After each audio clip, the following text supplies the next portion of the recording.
Praise for the snowball. Even people who don't care a whit about business will be intrigued by this portrait.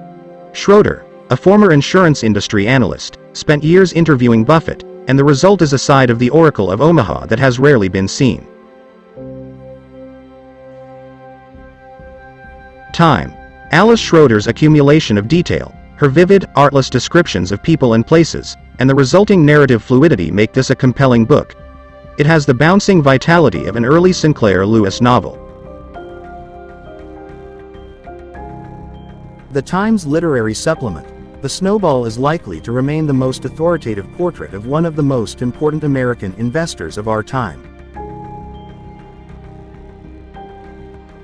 In this startlingly frank account of Buffett's life, Schroeder, a former managing director at Morgan Stanley, and hand-picked by Buffett to be his biographer, strips away the mystery that has long cloaked the world's richest man to reveal a life and fortune erected around lucid and inspired business vision and unimaginable personal complexity. An instructive chronicle of financial success at a moment when financial failure is on everyone's mind. There are lessons to be learned. Most tellingly, the next time Warren Buffett warns of a crisis, we'd all better listen. If the replication of any great achievement first requires knowledge of how it was done, then The Snowball, the most detailed glimpse inside Warren Buffett and his world that we likely will ever get, should become a Bible for capitalists.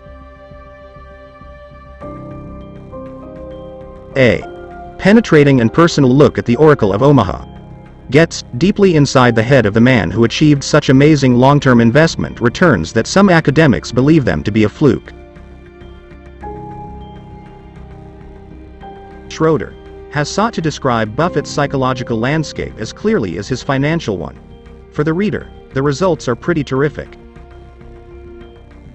In describing how Buffett's mind works, and why it is so well suited to his chosen career, Schroeder is particularly good. Schroeder's brave book offers a close-up of Buffett's cellulite, but more fairly, in the context of a genuinely delightful character. iStory's most legendary investor was not a cartoon but a real live human being. And still, somehow, deeply admirable. The New Republic, an unvarnished and well-paced biography that is essential for all public and academic business collections. The mandatory book to read in these treacherous times of financial crisis. Forbes, Buffett has been ahead of the curve for most of the past 50 years, making him one of the world's richest people. Alice Schroeder's The Snowball provides some clues about how he's done it. Schroeder's real contribution is her own investment expertise, which enables her to make the convoluted financing schemes over the last 50 years understandable to lay readers and truly instructive to the business information junkie.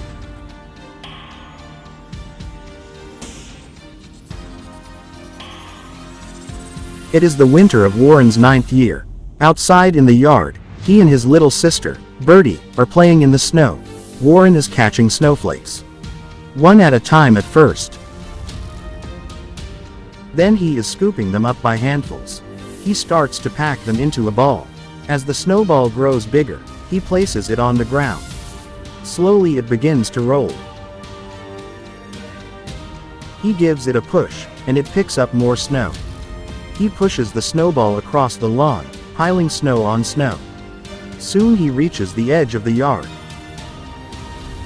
After a moment of hesitation, he heads off, rolling the snowball through the neighborhood.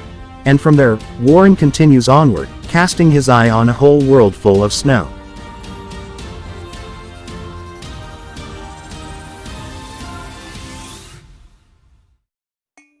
Warren Buffett rocks back in his chair, long legs crossed at the knee behind his father Howard's plain wooden desk. His expensive Xenia suit jacket bunches around his shoulders like an untailored version bought off the rack. The jacket stays on all day, every day, no matter how casually the other 15 employees at Berkshire Hathaway headquarters are dressed. His predictable white shirt sits low on the neck, its undersized collar bulging away from his tie, looking left over from his days as a young businessman, as if he had forgotten to check his neck size for the last 40 years. His hands lace behind his head through strands of whitening hair. One particularly large and messy finger-combed chunk takes off over his skull like a ski jump, lofting upward at the knoll of his right ear. His shaggy right eyebrow wanders toward it above the tortoiseshell glasses. At various times this eyebrow gives him a skeptical, knowing, or beguiling look. Right now he wears a subtle smile, which lends the wayward eyebrow a captivating air. Nonetheless, his pale blue eyes are focused and intent. He sits surrounded by icons and mementos of 50 years. In the hallways outside his office, Nebraska Cornhuskers football photographs, his paycheck from an appearance on a soap opera, the offer letter never accepted to buy a hedge fund called Long-Term Capital Management, and Coca-Cola memorabilia everywhere. On the coffee table inside the office, a classic Coca-Cola bottle. A baseball glove encased in lucite. Over the sofa, a certificate that he completed Dale Carnegie's public speaking course in January 1952. The Wells Fargo Stagecoach, westbound atop a bookcase. A Pulitzer Prize, won in 1973 by the Sun newspapers of Omaha, which his investment partnership owned. Scattered about the room are books and newspapers. Photographs of his family and friends cover the credenza and a side table, and sit under the hutch beside his desk in place of a computer. A large portrait of his father hangs above Buffett's head on the wall behind his desk. It faces every visitor who enters the room. Although a late spring Omaha morning beckons outside the windows, the brown wooden shutters are closed to block the view. The television beaming toward his desk is tuned to CNBC. The sound is muted, but the crawl at the bottom of the screen feeds him news all day long. Over the years, to his pleasure, the news has often been about him. Only a few people, however, actually know him well. I have been acquainted